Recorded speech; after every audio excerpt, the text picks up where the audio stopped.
How's it going, everybody? Got another Warriors Den recap for you. This week isn't full of too much exciting news, but it does have some very nice things. For one, the game is on sale on Steam and Uplay again. It is 75% off, with the season pass being 50% off on Steam and Uplay.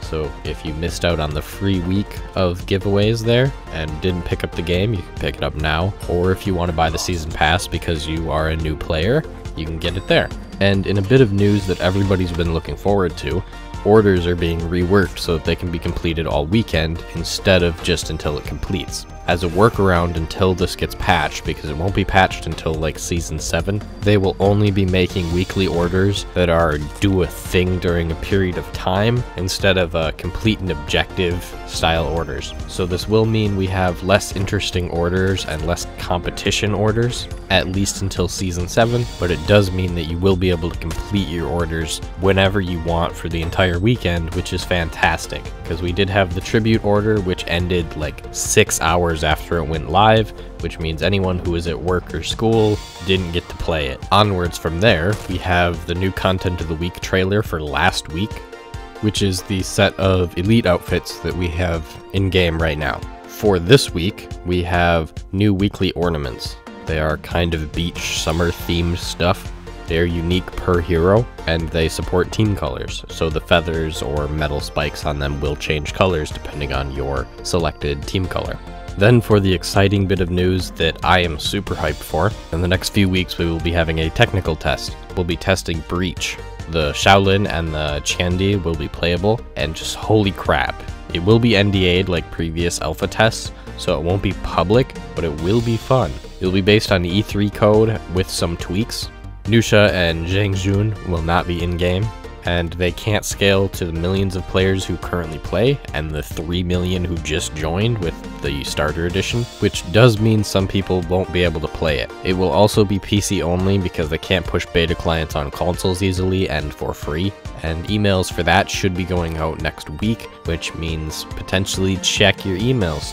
They are going to be taking your PvP time, your PC specs, and your previous betas into account, so hopefully that means I get in, because I meet all of that criteria. They don't currently have a date set for it, so we don't know when it will be, and they don't even know for sure if they will send out emails next week, but we should be seeing it in like 3 to 4 weeks.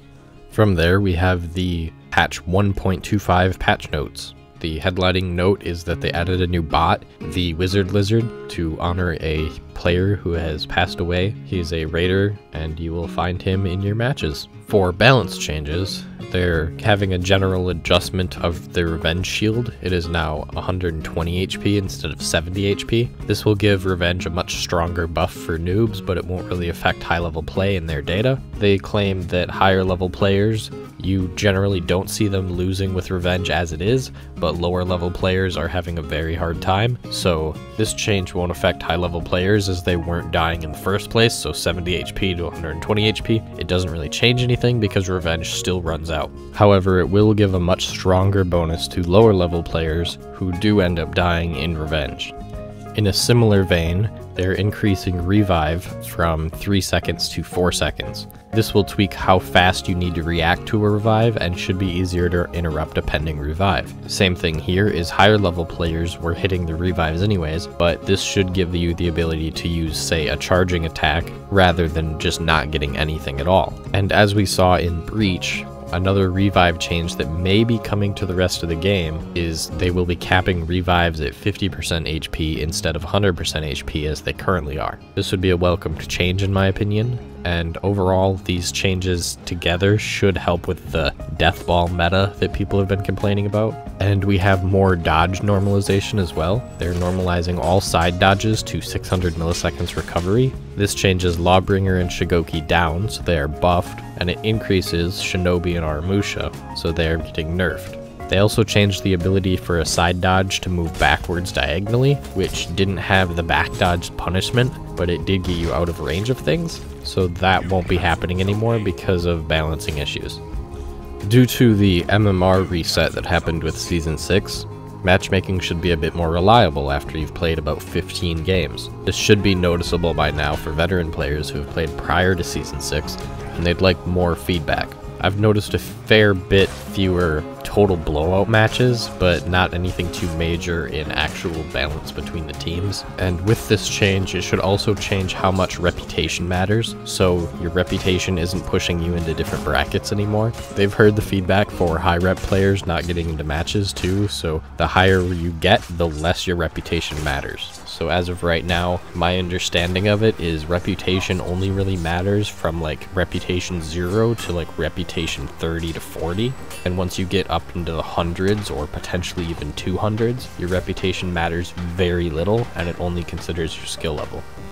And speaking of new players, text chat is by default set to team now. They're also adding a profanity filter. With this, they have added a reportable text feature, and this will add to your private player profile behind the scenes and mark you as a toxic player if you're using keywords and getting reported a lot for it. Now, I would assume this is mostly for racist stuff and not just saying fuck a lot, akin to other games UB's filtered in the past. Or if you go out of your way to attack specific users, that'll also probably mark you as a toxic player. And then in addition to this, if you report somebody for abusive chat, it will also attach a short chat log of what just happened to the report, so they can actually go back and find out what was said and if they were actually doing something wrong. And back into gameplay balance, we have a few smaller things, like Conqueror will no longer be able to full block stance a minion and then hit a hero instead. It didn't work right and it wasn't actually intended, so sorry Conqueror. They also fixed some feats. For example, Conqueror's punch through feat will actually work for the entire game instead of just the first death. So if you die more than once, your feat doesn't become useless. This being, if you die now, the interruptible stance stops working. Also, Highlander's longbow and javelin storm will both activate in offensive stance, which they wouldn't before. You would have to leave offensive stance and then activate them and then re-enter offensive stance. Now you can just use them. And as a general change, bots should be less stupid. Moving onwards, we have the For Honor Star Players trailer and players discussing the new Breach mode and heroes, just being overall hyped for it. People at E3 were actually getting upset with Ubisoft because the For Honor booth was just so loud. They were telling them to quiet down, people around them couldn't hold interviews nearby. I think that's just a hilarious little addition there, is because I could totally see that happening. From there, we move on to a Q&A with a couple of questions that are about Marching Fire. And for the first question is, where can I pre-order Marching Fire? And the answer to that is you can't yet. Do I get the new Wu Lin heroes with my season pass? No, the season pass is for the 2017 seasons. You got the 6 heroes we already got, and we'll have another pass for the new heroes, as well as the same 15,000 steel per hero as the current DLC heroes once early access ends. With 4 new heroes with large changes, does that mean we don't get any new reworks? And they don't want to use the term rework, but no, it doesn't mean that. You'll still get balance changes for current heroes just fine. Question: some people are seeing imbalance towards defenders in Breach. Are you working on that? The answer to that is yes, of course. We're focusing on balancing it as usual, and of course it's not balanced yet. That's one of the reasons why we're testing it and having workshops. The E3 thing was mostly press, so of course we weren't looking at high-level balance there. It's mostly just early pre-test to gauge general reception on the game mode, and how people go about things on their first impression. It's not being used as final balance, and it's nowhere near complete. We got 4 months to go. Question: will Breach be playable against bots as well? The answer to that is yes. If you're playing a custom match, you'll be able to select teams and stuff too. Are the Wu Lin a full faction? They will be eventually. At launch, there'll be a full faction on the character select screen, but they won't be on the faction war map at launch. I guess this answers the question as to how they're going to implement them for the faction war map, in that they just won't. I would assume this means you also won't be able to select them as a faction for your emblem until they get added to the faction war map, and this does kind of solve the issues of what do you do about the fact that you can't pick them as a starter edition because they're DLC heroes. And speaking of heroes, they're bringing in more personalization on your heroes. This goes for your current heroes and the original cast and stuff. The personalization is stuff like the Incrediblies shout, and when you get revived, your character says stuff about their character on who they are, such as the Gladiator saying "get off of me," and overall being a grumpy guy who thinks he can't be defeated. That's being altered moving forward.